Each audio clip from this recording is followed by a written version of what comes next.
lost 120 pounds. That's something that many people can't say, but I can. And although I am proud of that accomplishment, I recognize I should have never reached that point in the first place. You see, I was a Division I college basketball player. I knew what it meant to be at the pinnacle of physical fitness. I knew what it meant to push past my limits, run miles in record times, lift heavy weights, and to win close games. I lived and breathed mental grit, and that was my life for over 15 years. But in 2011, when the lights went dim and I stepped out of bounds, all of that grit disappeared. I graduated college at 20 years old. Basketball prepared me for the physical battles of life, but nothing prepared me for the emotional and mental toll due to the absence of adrenaline. I slipped into a monotony of 9 to 5, thinking that that was the right next step. I chased a picture for perfect life. A husband, a family, a home with kids running around the backyard and clothes and a white picket fence. And that failed. I clung to external goals thinking that that was the right next step, but nothing gave me the high that I once known. Instead, I drowned in routine, disappointment, and I faded into the background, and I found comfort in snacks, drinks, and food to numb the emptiness inside, and I gained 120 pounds. But this talk is not about weight. It's about what we carry to be a certain way. It's about the pressures of expectations, old dreams, and trying to figure out who we're meant to be. It's about the feelings that stay hidden but hit hard. So let me take you back to the last day on the court. The echo of basketballs bouncing, sneakers slicing through the hardwood, the smell of sweat and resin in the air, and my coach barking one last set of plays from the sideline. My jersey clung to my skin in effort, legacy, and adrenaline. And the buzzer sounded, and just like that, it was over. The arena faded, the roar quieted, and the rhythm of my life, the constant pulse of competition and camaraderie, flatlined. Now, I didn't realize it at the time, but that day did not only mark the end of my basketball career, but it marked the end of an identity. I no longer was the athlete, and that was just me. And I didn't know who me was anymore. Now, the wake-up call came years later when I was standing in the dressing room under those brutally honest lights, trying to force a dress over my body, not because of its size, but because how disconnected I felt from the person in the mirror. I couldn't hear the arena, couldn't feel the fire, couldn't smell the sweat. I felt so heavy, mentally, emotionally, and physically. Now, I didn't realize I didn't just change, I lost myself in the transition. I lost my confidence, I lost my discipline. I lost my voice, I lost my joy, and I lost the belief that I could be anything other than who I once was. We often don't talk about the in-between, the time of when one chapter closes and the next one begins.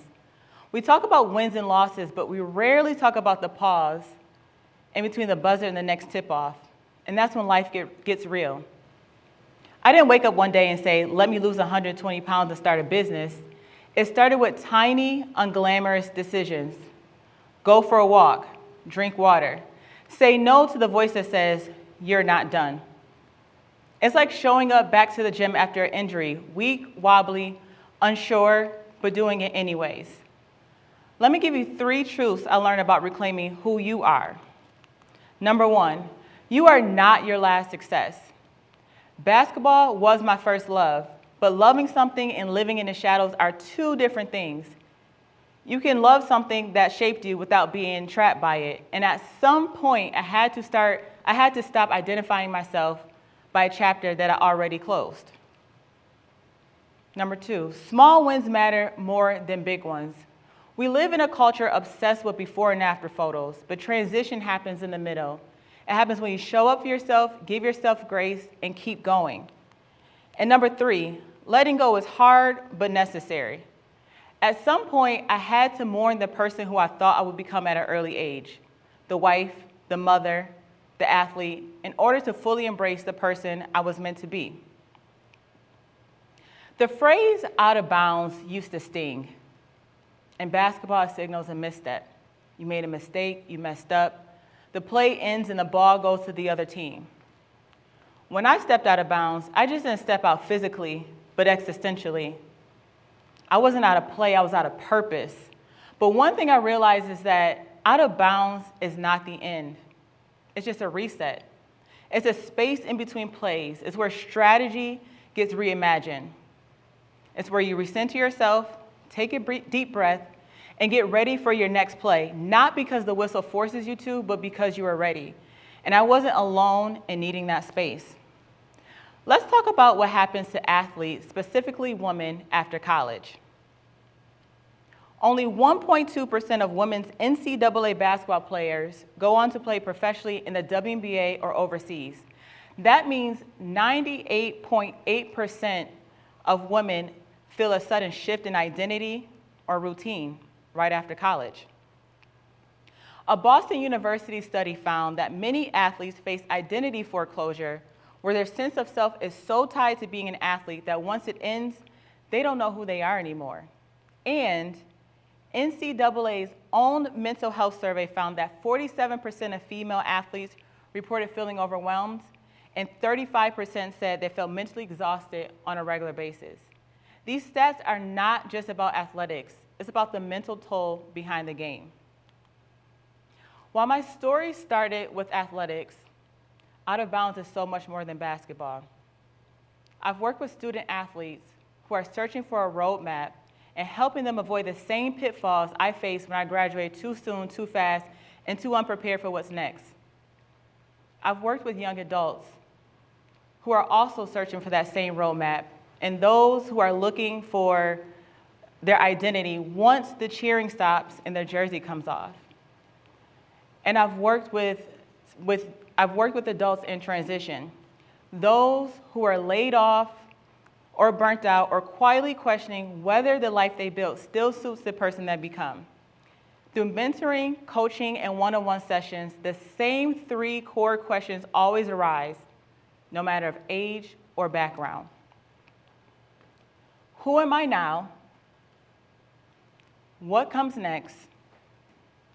How do I move forward when everything I know no longer applies? And that's why I created Out of Bounds. It is not a gym. It's not a quick fix or a wellness app. It is a guided transformational space. It's a space where we can reflect without judgment. It's a space where you can reclaim your voice even if it's shaky. It's a space where you can redefine success in your own terms, not based off of someone else's scoreboard. And it's a space where you can redefine your identity based off of truth and not rooted in titles or resumes. So take a deep breath, be still, and get ready for your next play. Because sometimes the most pivotal plays are not ran just inside the baseline or outside of it. Stepping out of bounds is not a failure. It's a choice, and it's a brave one. So get ready for your next play. Many times when we think of transformation, whether it's mental, physical, or emotional, we often think that it has to happen in isolation.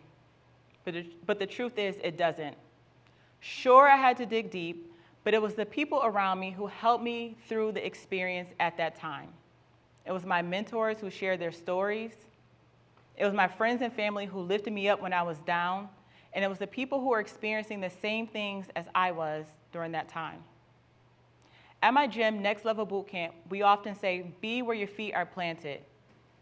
That means show up for yourself even if you're unsure, because there's beauty in the process, not just at the finish line. So transformation does not happen in isolation. It happens in community. So no, this talk is not about weight. It's about releasing the setbacks, disappointments, and failures. It's about redefining success. And it's about realizing maybe for the first time, stepping out of bounds is not the end of the game, it's just a new quarter. So I'll ask you, what weight are you carrying? What would it look like to let it go?